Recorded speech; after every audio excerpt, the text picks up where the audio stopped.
Okay. Hello, everybody, and welcome to a new episode of the Indie Diarist podcast. Today with you is your usual and loyal Indie Diarist, your host, Anthony L. Wolf, writer, narrative designer, senior content manager for social media, everything that you guys already know. And today with me is are two actually very special guests from the indie game development community. I think they're tuning in all the way from Hong Kong. Is that correct? Yes. Yes. Perfect. So I'll hand it over to you guys. Just tell the listeners about yourselves, what you do, where you're based. Well, I've said of Hong Kong already, obviously, but yeah, I'll Okay, I'll leave thank it to you. Hello, we're OKJOY Studio. We develop and publish indie games. We have officially developed and published several games so far, including Hawk, the Metroidvania platform, Craft Hero, the base building sandbox game, and we're currently developing a pixel graphics story game called Heroes Is Around Me. We may have a long way to go on that. Also, we have Mully's Dreamland on Steam and will be launched on Nintendo Station at the end of July, and you can stay tuned for that. But we're currently working hard on this top-down shooter RPG game, Cavalry Girls, and which is about to be launched this July 21st, so don't miss it. Perfect. So yeah, well, you mentioned you're a developer and a publisher, but like this is something that I'm personally curious about. What is OKJOY Studio exactly? Are you more of a developer, more of an indie publisher? Do you do both? How do you guys work exactly? We think that we may doing both. There's no specific a point at it. We're just doing both of these things. Like when we're going to publish a game, we need to find that a game that attracts people and that may make us feel that it is interesting. So basically, we're trying to find the good indie games and help the indie game developers to make their games public, more people know about it. And when we're also developing our own games, just like I just mentioned that we are developing this pixel graphic story game, Heroes Is Around Me, and we're have these two very talented game developers in our team, and they're just sitting beside me, working every day. So it's quite fun. We are a small team, so um, everyone in our team has several roles in our team. We also, like me, I usually draw some art, and I will make some codes. Perfect. So, yeah, it sounds like it's a very multifaceted, multi-layered team, and I'll get back to that later. But I like to open these episodes with a little icebreaker, just to make things a bit fun. So, what is one game that you think everyone should play at least once? So, any game that you think is somewhat perfect. It could be your favorite game, or it could be something that just captured you the first time you played it. So, over to you guys. Okay, I got you.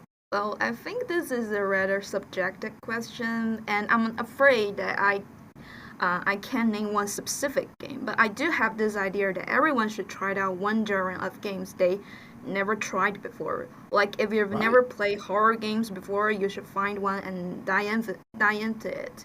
I was personally very scared of horror games. My sister and I tried Silent Hill before, but I was too scared to play on. But when I became older, Resident Evil 8 caught my eyes. Though it is bloody and scary, but I find the adventure and the story really touching, and that's a new word to me.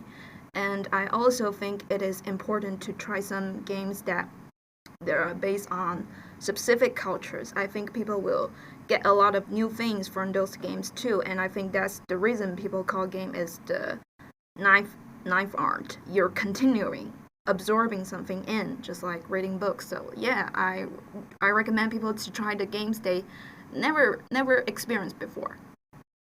I really like this answer. It's the first time someone says that, and I think I resonate with that very well because I feel like I'm a very polyhedric gamer, I suppose you'd say.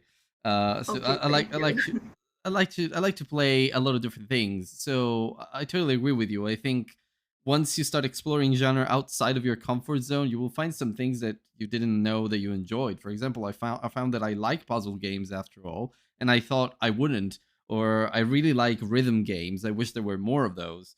But like quirky rhythm games, not just entirely music based. Something like Everhood, for example, which is a Perfect. rhythm game, but it's also an adventure game. But yeah, so I don't know if your colleague wants to also chip in. Also, by the way, I don't think you said your name. So you're Angie, Yes. and what's the name of your colleague? They call me Pineapple. Pineapple. We Okay, love food. perfect. There's a Perfect. So funny name for him. that's perfect. So if you want to chip in and say your favorite game as well, please feel free.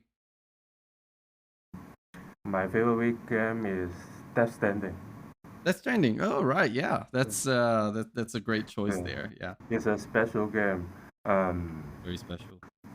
I think I can tell what is interesting, but I think it's very special. It means yes. It's He just it got is very into it. unique. Yeah, I'm just going to it. It is very unique. Yeah, I remember playing it, and it was just amazing in terms of story and gameplay. It had just that unique feel to it. So yeah. Um. So yeah, going into some more questions related to your personal development and such. So, which games do you remember playing growing up, and you think they had an influence on the kind of games that you're working on now, or do you think you just went a completely different way entirely?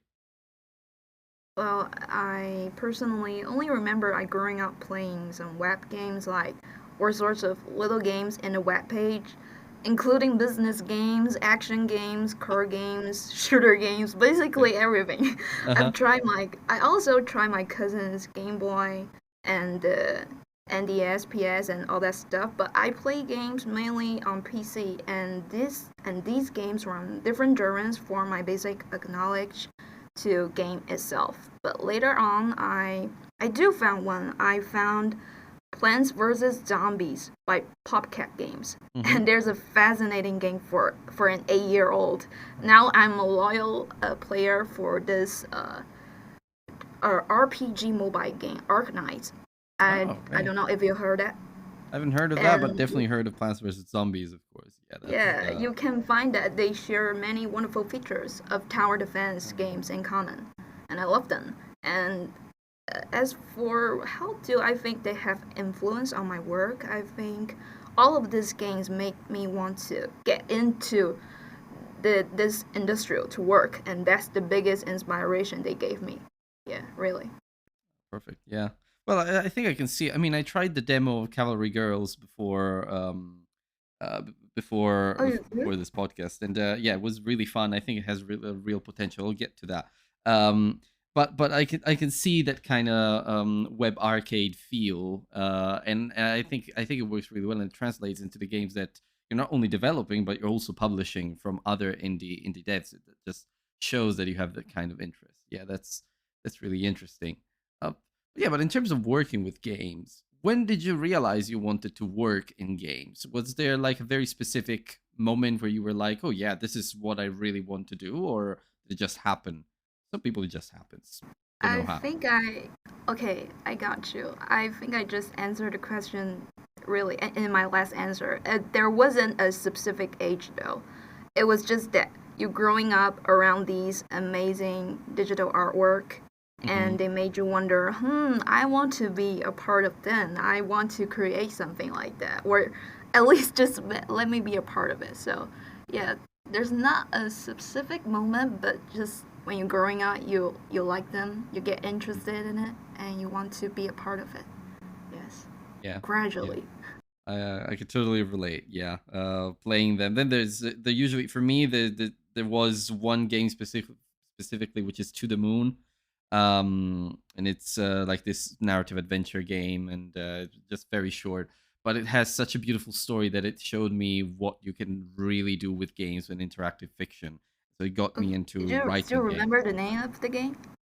Which oh, To the Moon, To the Moon. It's Oh, yeah. sorry. Yeah. Yes. Yeah, it's a lovely little adventure game, and I just loved it. I love the story, and it's still one of my favorite games ever in terms of story. And it showed me what you can really do with interactive fiction. So it got me into writing games and writing a lot of different stuff. Sounds very Yeah, romantic. It's yeah, really exactly. a touching story. It is very romantic. Yeah, You I did guess I say, am a romantic type. Yeah. oh, So what's what's the story behind OK Joy actually? How did it come to be? Did it just come to be organically? Did you assemble a team? Did it start from one person? Don't know. oh, yeah. Our studio is actually a young one. Our original team was formed in 2017, and Mm-hmm. we have many senior gaming practitioners from all over the world, and we have this very kind of idea that games are supposed to bring more joy to people, and there's, Hence the I name. mean, Yeah.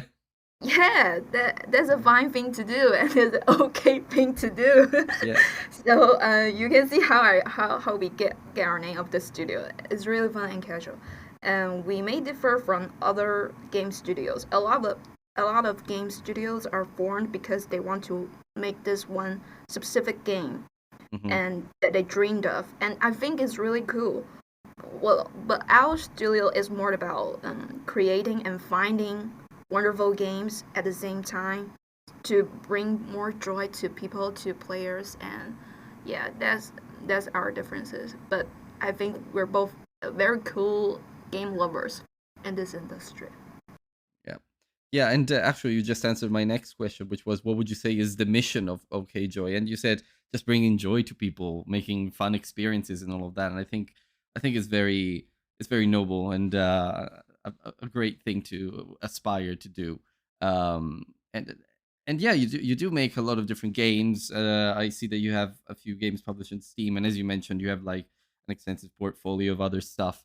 As I mentioned, I did play the demo of Cavalry Girls, and I like the overall formula of the twin stick shooter, but also kind of resource management, but also the mecha bit, like the part that the whole system behind personalizing your mecha, your robot, and the fact that you have all of those different parts. There are a lot of different systems coming together, and I think it has real potential. So do you know where the inspiration for Cavalry Girls come from? So I don't know if you guys are actively involved in the development of that game, but you may if you've definitely spoken to the developers, I suppose. If not, and yeah, so I'm interested in learning more about the story of that game. So we're talking about how the content creator, how did he find this game? Hmm. How did he want to create this game, right? Yeah. Well, we didn't spoke on that really much, but I can resonate with in that when I play this game, I found that this is a really classic old school RPG game, or like JRPG game. You see the girls in it; they're Yeah. very cartoon, yeah. So I found this character design may rise on that specific concept, and about this shooting game. I think it's really some. I don't know how to say that in English specifically. It's like in a doomsday where Hmm. people can only just, yeah, Yeah. there's a It's specific event happen and you can only just starting wars, and just people are getting lost in this world and you need to find your own way out in mhm. this world. So I we didn't talk to the content creator about that really much, but I do sense some inspiration from his design, from his all of the work he bring to us. So I do feel that. No I one think. loves war. We all love peace.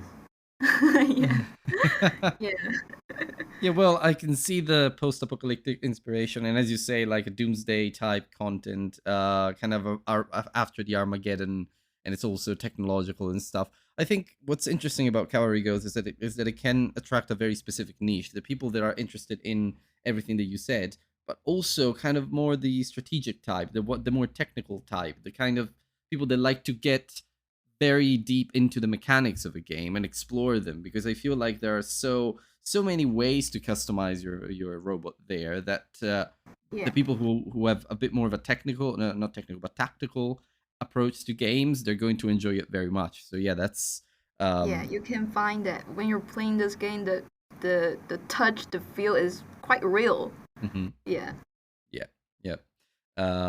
So well, I think uh, you partially answered this question when I asked you when you realized that you wanted to work in games. You did also Yeah. mention the mission of OKJOY, which is bringing joy to people. But does that match with the reasons why you are working in games? And that is a question for both of you, I guess. Why are you working in games? What is it that drives you forward? It's a personal question, right? Yeah. Yeah. Oh, let me think about that because I'm now currently working on this marketing team Hmm. in our studio, and but I also need to work on some art sometimes, like producing some pictures you need for specific updates and news. Um, and I'm quite satisfied with that. How did I get into this industrial? Because I'm actually a student of liberal arts because I'm not good at math or or that science I, computer stuff. I could But definitely relate there, yes. yeah, so so I do. I'm not familiar with the codes and serious computer stuff. But you're growing in such environments that fills you with so many artificial digital this I'm sorry, digital artwork. So I do wonder how can I become a part of it. So why don't I just start doing some stuff that is related to game industrial first, like marketing, like writing something. I knew that you're a game journalist, right? Yeah, exactly. Yeah, that's Yeah, true. so when you need to get in this industry, I think it is important to find something that related to your major, related what you're good at. So if I can't create or develop a game by myself, I need to just find my way, find my um, exit to this way. I love to start my career from that part. So yeah. I see what you mean, and I think you have a very important point there.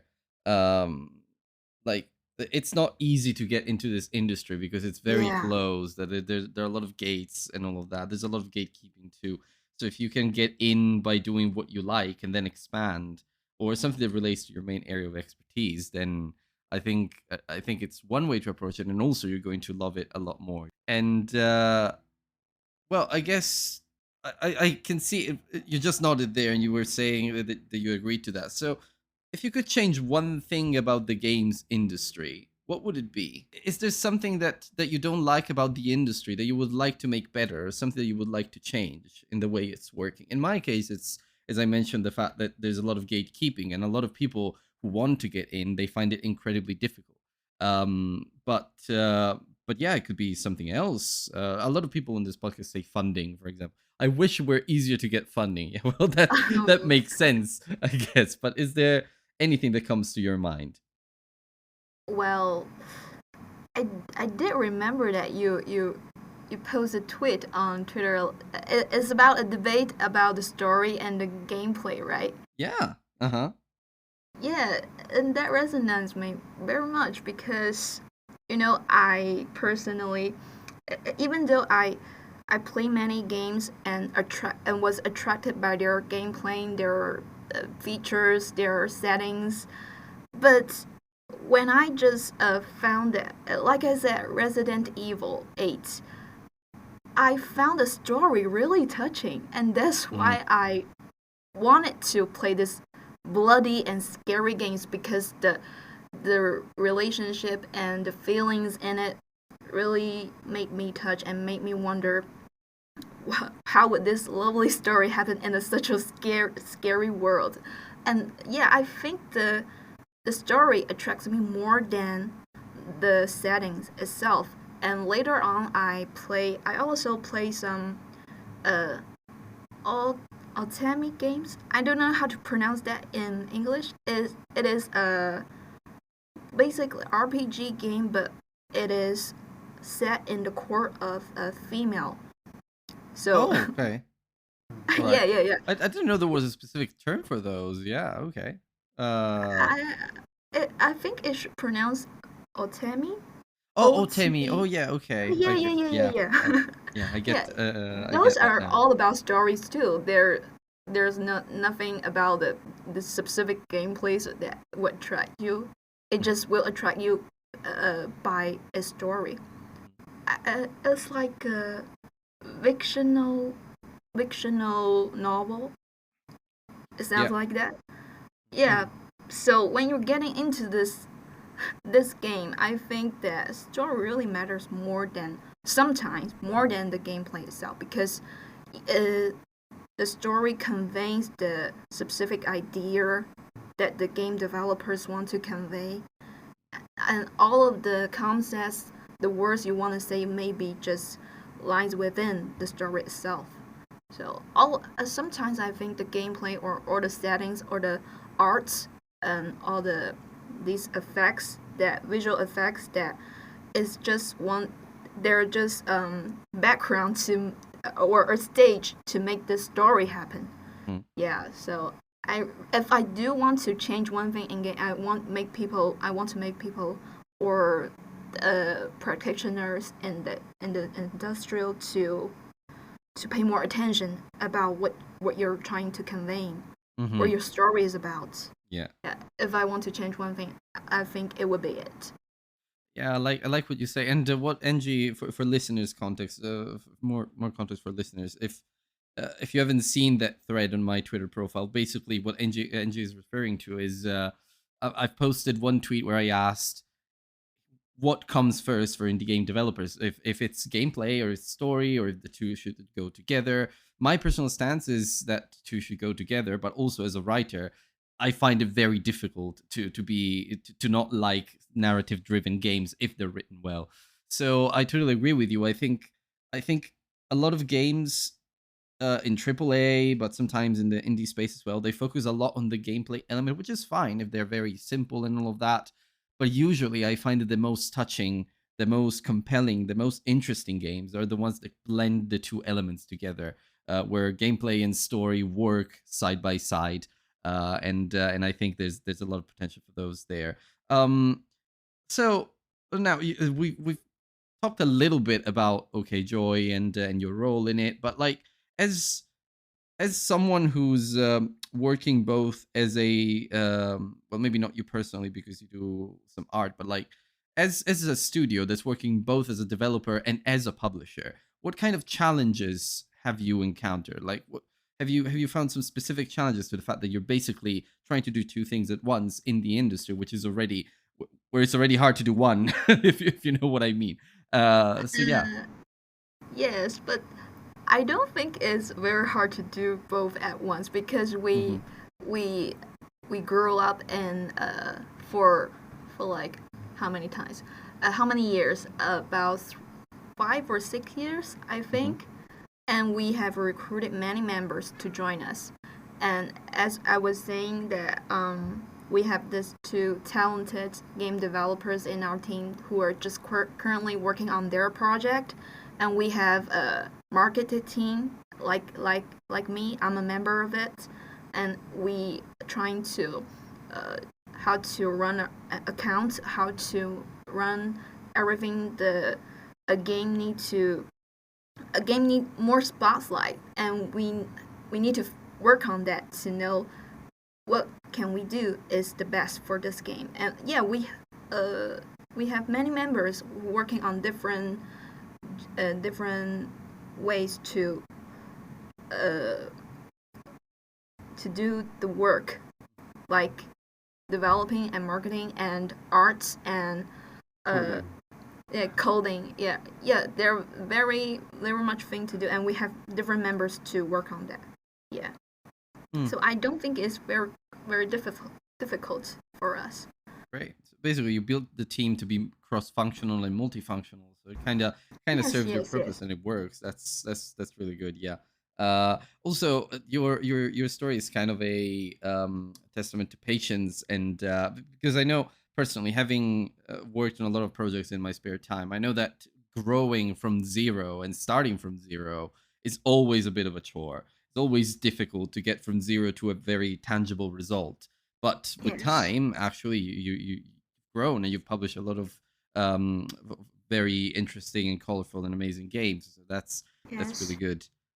So, with all this in mind, imagine writing a letter to yourself, but 10 years younger. What do you think you would say to that young Angie? Oh, another personal Yeah. question. And well, let me think.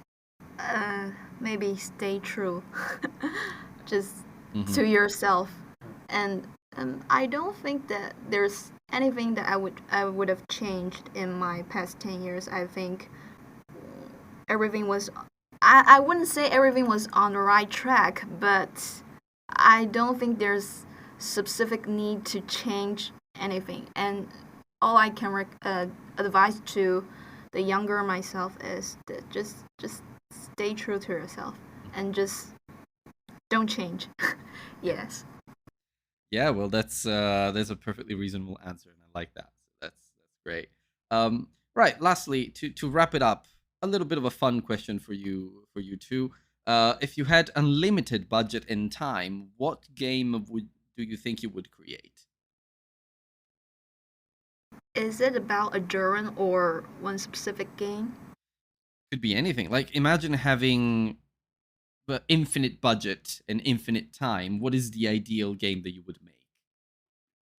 Well, as for me, I would do, if I was in charge of all this, I would do a game that is based on um, the culture of my own country. Nice. I, Yeah. I want to, I love this 武侠. It Hmm. is a Chinese word. I love 来 this 欺负，Shifu. 对， Yeah. Something like that. It's all about traditional culture, and I think that yeah, you're growing up in this culture, and you might want more people to know about this. Hmm. And I think we have done many films and novels about it, but I do want more games about it are Hmm. popping up in this world in the industrial. So yeah, I would do something like that based on that theme. Well, I would definitely play it because it sounds really Okay, interesting. So, thank you. so yeah, if you ever In advance. if you ever do develop it, then know that you definitely have at least one buyer. So if that's worth anything. But yeah, it does sound really interesting. I'm also interested in stories from all around the world and different cultures, and I would love to learn more about that one. And I think games are perfect to do that because they immerse you in that setting when they're done well. So yeah, it's great. So yeah, well, to wrap up this episode and to close this nice conversation that we've had, where can other people find you? And if they do, how can they support you online? And that's a very easy thing to do. You can find us on Steam and social media by just searching OKJOY. And you can find us on Twitter. Yeah, we have this Twitter called OKJOY Edit Club. You can support us by just simply just liking our tweets, and you can also get our games and even just wish listing the games on Steam. Yeah, very simple way to do. Perfect. And of course, I will put all of these links in the description of the episode as usual, so the listeners will know where to find you. So yeah, but thank you both. It's been such an amazing little episode here, and we've touched on so many beautiful themes.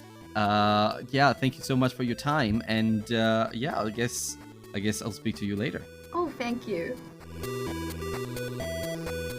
And that's a wrap on another episode of the Indie Diarist podcast. Thank you so much for listening, and thank you to OKJOY Studio for being such amazing guests to have on the show. It was amazing to hear about being a developer and publisher, and the fact that you guys really want to bring joy to the world. I think that was really touching. Yeah, best of luck. So, if you guys like this episode, please subscribe to the show. You can find the Indie Diarist on all the major podcasting platforms: Spotify, Apple Podcasts, Google Podcasts, and a lot more.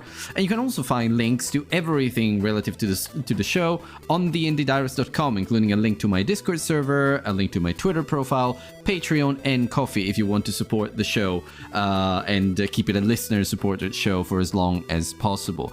Of course, shout out to my 3 Patreons at the time of recording this. Sheb, also known as FishBumpDev, Zucchini, and Angelis are 3 amazing human beings who are supporting the Indie Diarist as well as they can. If you are an indie game developer yourself, please get in touch. You can find me at anthony@theindiediarist.com or just on Twitter @theindiediarist, because I would love, absolutely love, to hear from you and to hear your story so that my listeners can also know a bit more about you, just like I've just done with OKJOY Studio.